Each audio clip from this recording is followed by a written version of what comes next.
ஆன்மீக சொந்தங்கள் அனைவருக்கும் அன்பான மாலை வணக்கம். நம்மளுடைய சேனலில் தொடர்ந்து நிறைய சுவாரஸ்யமான ஆன்மீகம் சார்ந்த தகவல்களை தாங்க பார்த்துட்டு வந்துட்டு இருக்கோம். அந்த வரிசையில் இந்த பதிவில் என்ன பார்த்து தெரிஞ்சுக்க போகிறீங்க அப்படின்னா, வரக்கூடிய ஏப்ரல் 26க்கு பிறகு ஏற்படக்கூடிய முக்கியமான ஒரு சில கிரகங்களுடைய மாற்றங்களால் என்ன மாதிரியான பலன்களை எல்லாம் கன்னிராசி நேயர்களை நீங்கள் எதிர்கொள்ள போகிறீங்க, என்னென்ன சவால்கள் இருக்குது, எந்தெந்த விஷயங்களை நீங்கள் கவனமாக இருக்கணும், மேலும் இந்த காலகட்டங்களில் நீங்கள் எளிமையாக கடந்து வரத்துக்கு செய்யக்கூடிய பரிகாரங்கள் என்ன, வழிபாடுகள் என்ன அப்படின்ற மாதிரி நிறைய தகவல்களை இந்த பதிவில் பார்க்க போகிறீங்க. வீடியோ உங்களுக்கு ரொம்பவே யூஸ்ஃபுல்லாக இருக்கும். ஸோ ஸ்கிப் பண்ணிடாமல் தொடர்ந்து பார்த்து பயன்பெறுங்க. இது மாதிரி நிறைய பயனளிக்கக்கூடிய தகவல்களை எல்லாத்தையும் நீங்கள் தொடர்ந்து பார்க்கணும் அப்படின்னு ஆசைப்பட்டீங்கன்னா நம்ம சேனலை சப்ஸ்கிரைப் பண்ணிட்டு ஃபாலோ பண்ணுங்கள். கூடவே மறக்காமல் பக்கத்தில் இருக்கிற பெல் சிம்பிளையும் கிளிக் பண்ணி வச்சுக்கோங்க. அப்போ தான் நாங்கள் போடுற வீடியோஸ் எல்லாமே உங்களுக்கு நோட்டிஃபிகேஷன் உடனுக்குடன் வந்தடையும். நீங்களும் பார்த்து பயன்பெறலாம். வாங்க வீடியோக்குள்ளே போகலாம். ஏப்ரல் 2026 கன்னிராசி நேயர்களே, உங்களுக்கு இந்த காலகட்டங்கள் முழுக்க முழுக்க ஒரு கலவையான பலன்களை தாங்க பெற்றுக் கொடுக்க போகுது. நிதிநிலை ரொம்ப சிறப்பாக இருக்கும். ஆனாலுமே கூட கண்டிப்பாக நீங்கள் உங்களுடைய பேச்சில் கவனத்தை செலுத்தணும். ஏற்கனவே பார்த்தீங்கன்னா கண்டக சனியானது செயல்பட ஆரம்பிச்சாச்சுங்க. ஸோ குடும்ப உறவுகளில் உங்களுக்கு கண்டிப்பாக இணக்கமானது ஏற்படும். ஆனால் கணவன் மனைவிக்கிடையே கண்டிப்பாக பிரச்சனைகள் வரத்தாங்க செய்யும். இந்த சின்ன சின்ன பிரச்சனைகளை பெருசாக்காமல் விட்டு கொடுத்து போங்க. வேலை தொழில் அப்படின்னு பார்க்கும் பொழுது எல்லா இடத்துலையுமே உங்களுக்கு இடமாற்றம், புதிய விதமான பொறுப்புகள், கடினமான உழைப்பு அப்படின்னு நிறைய விஷயங்கள் செய்ய வேண்டியிருக்கு. ஸோ உழைப்பால் நீங்கள் முன்னேற்றம் அடையணும் அப்படின்னா இதுதான் உங்களுக்கு ஒரு ரைட் டைம் அப்படின்னு சொல்லணும். இந்த காலகட்டங்களில் உங்களுடைய கடினமான உழைப்புகளை நீங்கள் செலுத்தும் பொழுது நிச்சயம் உங்களுக்கு அதற்கான முன்னேற்றங்கள் கண்டிப்பாக கிடைக்கும். ட்ரை பண்ணி பாருங்கள். ஸோ நிதிநிலை மற்றும் தொழில் சார்ந்த விஷயங்கள் பார்க்கும் பொழுது ரொம்பவே நல்லா இருக்குங்க. ஏன்னா பல ஆதாரங்களில் இருந்து உங்களுக்கு இந்த டைமில் வருமானம் கிடைக்க ஆரம்பிக்கும். குறிப்பாக ஜவுளி இல்லை ஏற்றுமதி இறக்குமதி துறையில் இதிலெல்லாம் வேலை செய்யக்கூடியவங்களாக இருக்கீங்க அப்படின்னா உங்களுக்கு லாபங்கள் நிறைய கிடைக்கும். புதன ராசி அதிபதியாக கொண்டவங்க நீங்கள் அப்படின்றதுனால கல்வித்துறையில் சிறந்து இருக்கிறதுக்கான வாய்ப்புகளும் இருக்குது. தொழிலில் வியாபாரத்தில் புதிய விதமான நிறைய விதமான வாய்ப்புகள் எல்லாம் உங்களுக்கு சேரும். ஸோ கிடைக்கக்கூடிய வாய்ப்புகளை எதையுமே மிஸ் பண்ணிடாமல் பயன்படுத்துங்க. குடும்பம் மற்றும் உறவுகள் சார்ந்த விஷயங்கள் அப்படின்னு பார்க்கும் பொழுது குடும்பத்துக்கு ரொம்ப ரொம்ப மகிழ்ச்சியானது கிடைக்கும். உறவுகளில் சிக்கல்கள் இருந்துச்சு அப்படின்னா அதுவுமே நீங்கி போயிடும். இருந்தாலும் கணவன் மனைவிக்கிடையே கருத்து வேறுபாடுகளானது வரலாம். ஸோ பேச்சில் நிதானத்தோடு இருக்கணும், கவனமாக இருக்கணுங்க. வேலையிலையும் பார்த்தீங்கன்னா உங்களுக்கு புதிய பொறுப்புகள் கொடுப்பாங்க. அதாவது இது வரைக்கும் இல்லாத அளவுக்கு உங்களுக்கு ஒரு அங்கீகாரம் கிடைக்கும். பதவியில் உயர்வு, பாராட்டு, புகழ் அப்படின்னு எல்லாமே கிடைக்கலாங்க. சக ஊழியர்களுடைய மறைமுக விமர்சனங்களை எல்லாம் நீங்கள் சந்திக்கிறதுக்கான வாய்ப்புகள் இருக்குது. ஸோ அந்த விஷயத்துலையும் கொஞ்சம் கவனமாக இருந்துக்கோங்க. அதே போல் ஆரோக்கியம் சார்ந்த விஷயம் அப்படின்னு பார்க்கும் பொழுது கன்னிராசி நேயர்களே, நீங்கள் முழுக்க முழுக்க கவனமாக தான் இருக்கணும். இந்த காலகட்டங்களில் உடலில் குறைபாடுகள் அப்படின்றது வரும் போகும். ஸோ இதனால் நீங்கள் கவனமாக இருங்க. மன அழுத்தம் அதிகமாக இருக்கிற மாதிரி இருக்கும். முடிஞ்ச அளவுக்கு அதெல்லாம் நீங்கள் தவிர்க்கிறதுக்கு பாருங்கள். நீங்கள் எந்த அளவுக்கு ஸ்ட்ரெஸ்ஸை எடுத்துக்கிறீங்களோ அந்த அளவுக்கு உங்களுக்கு ஆரோக்கியம் பாதிப்படைய ஆரம்பிக்கும். ஸோ இந்த மாதிரி இந்த காலகட்டங்களில் நிறைய விஷயங்கள் நடக்க இருக்குது. ஸோ பொறுமையாகவும் நிதானமாகவும் செயல்படக்கூடிய ஒரு டைமிங்காக இருக்குது.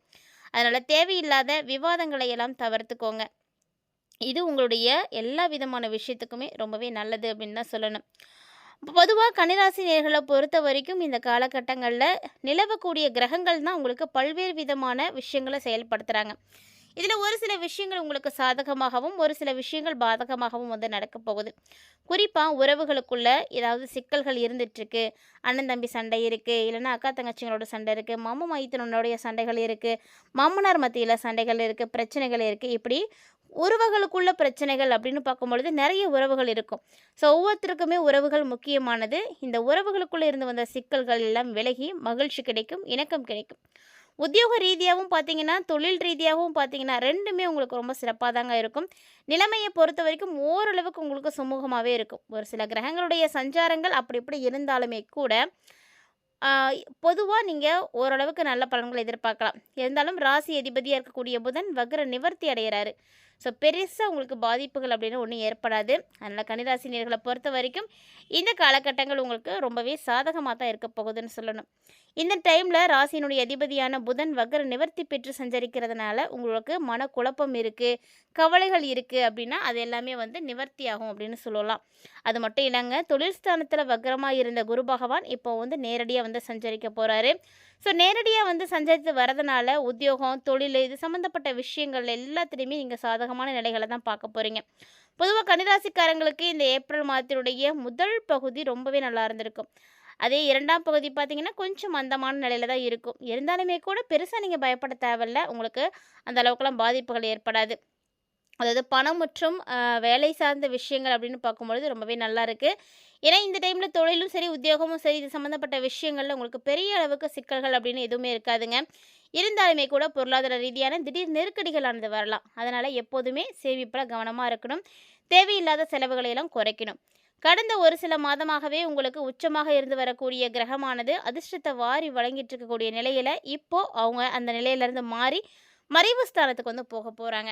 ஸோ மறைவு ஸ்தானத்துக்கு போகக்கூடிய கிரகம் என்ன பண்ணும் அப்படின்னா, உங்களுக்கு அளவில்லாத முடக்கத்தை வந்து கொடுக்கும். எதுல? பண விஷயத்துல. ஸோ பண வரவுலயும் முடக்கத்த கொடுக்கும். செலவு செய்யறதுக்கு முடியாம போகும். கையில எதுவுமே இல்லாத சூழ்நிலையை உண்டு பண்ணும். அதனால பொருளாதார ரீதியான சின்ன சின்ன தடைகள் நீங்க பார்க்குற மாரி இருக்கும். எதிர்பாராத செலவுகள் உங்களுக்கு இருக்கும். இல்லைன்னா நீங்க எதிர்பார்த்துக்கிட்டு இருக்கக்கூடிய பணம் உங்களுக்கு வராம போகும்.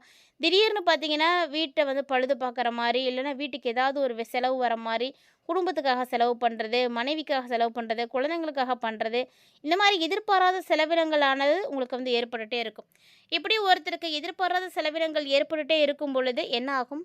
கண்டிப்பா பொருளாதாரத்தில முடக்கம் தான் ஏற்படும். ஸோ, அதனால் பொருளாதார விஷயத்தில கவனமா இருந்துக்கோங்க. ஸோ, வேலை, தொழில் அப்படின்னு பார்க்கும்பொழுது எல்லா விஷயமுமே இந்த டைமில் வந்து உங்களுக்கு சிறப்பா தான் இருக்கு. இருந்தாலுமே கூட உங்களுக்கு புதிதா வரக்கூடிய மாற்றங்களா இருக்கட்டும், முயற்சிகளா இருக்கட்டும், இது எல்லாத்தையுமே நீங்க தவிர்த்துக்கோங்க இந்த டைம்ல. அதே மாரி வேற மொழி பேசக்கூடியவங்க இல்லைனா வெளிநாட்டவர்களால உங்களுக்கு ஆதாயம் கிடைக்கும். சூரிய பகவான் 8ல வந்து மறைந்து இருக்கிறாரு. ஸோ 8ல அவர் மறைந்திருந்தாலுமே கூட உச்சமடைந்து தான் இருக்கிறாரு. அதனால வெளியூர், வெளிமாநிலம், வெளிநாட்டு இது மாரி எல்லா இடத்துலயும் பணிபுரிந்து வரக்கூடிய கன்னிராசி நேயர்களே உங்களுக்கு இந்த காலகட்டங்கள் ஒரு மிகப்பெரிய யோகத்த கொடுக்கும். அரசாங்க பணியில இருக்கீங்க அப்படின்னா, உங்களுக்கும் வந்து ஒரு சரியான நேரம் தான். ஏன்னா அரசாங்க பணியில இருக்கக்கூடியவர்களா இருக்கீங்க அப்படின்னா, இந்த காலகட்டங்கள்ல உங்களுக்கே தெரியாம உங்களுக்கு திடீர் அதிர்ஷ்டங்களானது கிடைக்கும். தொழில் ரீதியா பார்த்தீங்கன்னா, உங்களுக்கு சாதாரணமா தாங்க இருக்கும். ஆனா லாபம் கிடைக்கிறது அப்படிங்கன்னு பார்க்கும்பொழுது கொஞ்சம் டிலே ஆகும். அதனால பெருசா எதுவும் எக்ஸ்பெக்ட் பண்ண வேணாம். அதேபோல பெரிய விஷயங்கள் எதுலயும் நீங்க கலந்துக்கவும் வேணாம், செய்யவும் வேணாம். கிட்டத்தட்ட இந்த ஏப்ரல் மாதத்த கொஞ்சம் சீராவே கொண்டு போங்க. நடக்கக்கூடியது எல்லாமே நல்லதுக்கு தான் அப்படின்ற மாரி நீங்க பாசிட்டிவிட்டிய வளர்த்துக்கோங்க. நடக்கக்கூடிய விஷயங்கள்ல இருக்கக்கூடிய எந்த விதமான மைனஸா இருந்தாலும், அத உங்களுக்கு எப்படி ப்ளஸ்ஸா மாத்திக்கலாம் அப்படின்றத நீங்க யோசிச்சு பாருங்க.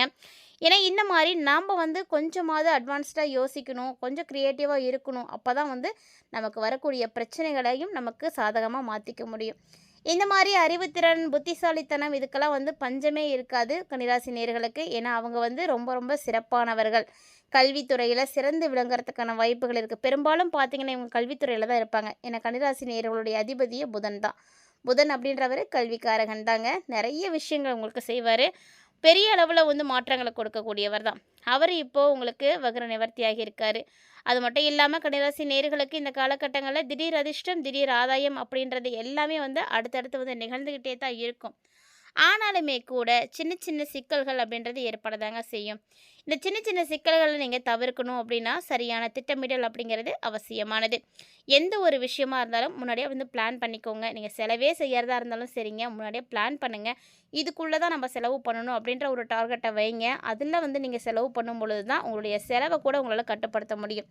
இல்ல அப்படின்னா, அளவுக்கு மீறி வந்து உங்களுக்கு செலவாகும். அந்த செலவ வந்து பின்னாடி வந்து சரி பண்ண முடியாம கஷ்டப்படுற மாரி இருக்கும். அது மட்டும் இல்லாம கன்னிராசி நேயர்களே இந்த காலகட்டங்கள்ல கவனமா இருக்க வேண்டிய விஷயங்கள் அப்படின்னா, புதிய முயற்சிகள், புதிய திட்டங்கள் இதில எல்லாத்துலயுமே வந்து கவனமா இருக்கணும். சொல்லப்போனா இந்த மாதத்தில இது எல்லாத்தையுமே நீங்க தவிர்த்துக்கோங்களேன். குடும்பத்தார்கிட்ட, குடும்ப வாழ்க்கை துணைக்கிட்ட இந்த கன்னிராசி நேயர்களா இருக்கீங்க அப்படின்னா, எல்லாருமே அனுசரித்து தான் போகணும். இல்லன்னா, உங்களுக்கு தேவையில்லாத பிரச்சனைகள் ஏற்படும். அது மட்டும் இல்லாம வீண் வாக்குவாதங்கள் அப்படின்றத நீங்க முழுக்க முழுக்க தவிர்த்துக்கோங்க. அது உங்களுக்கு ரொம்பவே நல்லது. இந்த காலகட்டங்கள்ல அது மட்டும் இல்லாம சனியும், செவ்வாயினுடைய சேர்க்கையும் இருக்கிறதுனால, அப்பப்போ உறவுகளுக்குள்ள ஏதாவது சின்ன சின்ன பிரச்சனைகள் வர மாரி இருக்கும். ஸோ, அதையுமே நீங்க விட்டு கொடுத்து தான் போயாகணும். இல்ல அப்படின்னா உறவுகளுக்குள்ள பிரிவானது ஏற்படும். ஆல்ரெடி வந்து ஏற்கனவே பிரிவுல தான் இருக்கீங்க அப்படின்னா, இன்னும் அது வந்து ஸ்ட்ராங் ஆயிடும். ஸோ, முடிஞ்ச அளவுக்கு விட்டு கொடுத்து போங்க. கன்னிராசினியர்களை பொறுத்த வரைக்கும் இருக்கிறத வச்சுக்கிட்டு எப்படி சந்தோஷமா இருக்கலாம் அப்படின்றத மட்டும் யோசிச்சுக்கோங்க. இந்த ஏப்ரலுடைய இறுதி வரைக்குமே நீங்கள் அப்படித்தான் இருக்கணும். வீடு, குடும்பம் அப்படின்னு எல்லாத்துக்கிட்டேயுமே வந்து நீங்கள் பொறுமையை வந்து கடைபிடிக்கணும். அது வந்து ரொம்ப ரொம்ப முக்கியமான ஒன்றுங்க.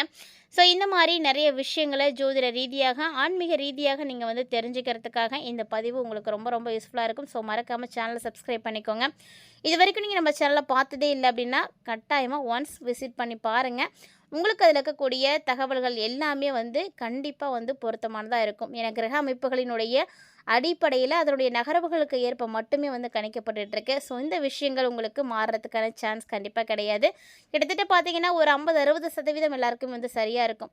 மீதி இருக்கக்கூடிய அந்த 40% கூட தசாபுத்திகள பொறுத்தும், அவங்களுடைய நட்சத்திரம் மற்றும் அ கிரக அமைப்புகள பொறுத்து மாறுறதுக்கான வாய்ப்புகள் இருக்கு. மத்தபடி வேற ஒண்ணுமே வந்து உங்களுக்கு பெருசா மாற்றம் அடையாது. இந்த பதிவுல நெறைய தகவல்கள பார்த்தீங்க இல்லையா? கூடவே நீங்க செய்யக்கூடிய எளிமையான பரிகாரம் என்ன அப்படின்றதையும் நோட் பண்ணிக்கோங்க. ஆன்மீக ரீதியாக நம்ம செய்யக்கூடிய இந்த பரிகாரங்கள் கண்டிப்பாக நமக்கு சரியான நேரத்துல வந்து கை கொடுக்குங்க. அதாவது இறை வழிபாடு அப்படின்னு பார்க்கும் பொழுது, கன்னிராசி நேயர்கள் ஒவ்வொருவருக்குமே இந்த பரிகாரங்கள் ரொம்பவே முக்கியமானதாங்க. நோட் பண்ணிக்கோங்க. நீங்க இத சரியா செயல்படுத்தும் பொழுது நெறைய மாற்றங்கள் கிடைக்கும். ஸோ தொடர்ந்து நீங்க முருகப்பெருமான் வழிபாடு செய்யுங்க. இல்லைன்னா விநாயகர வழிபாடு செய்யுங்க. ரொம்ப சிறப்பானதா இருக்கும். இந்த வீடியோ பதிவுல நெறைய தகவல்கள நீங்க பார்த்து தெரிஞ்சுட்டு இருந்திருப்பீங்கன்னு நெனைக்கிறேன். கண்டிப்பா இந்த வீடியோ உங்களுக்கு ரொம்பவே வந்து யூஸ்ஃபுல்லா இருந்திருக்கும். ஒருவேளை இந்த வீடியோ பதிவுல இருக்கக்கூடிய தகவல்கள் பிடிச்சிருந்ததுனா லைக் பண்ணி, ஷேர் பண்ணுங்க. மறக்காம கமெண்ட் பண்ணுங்க.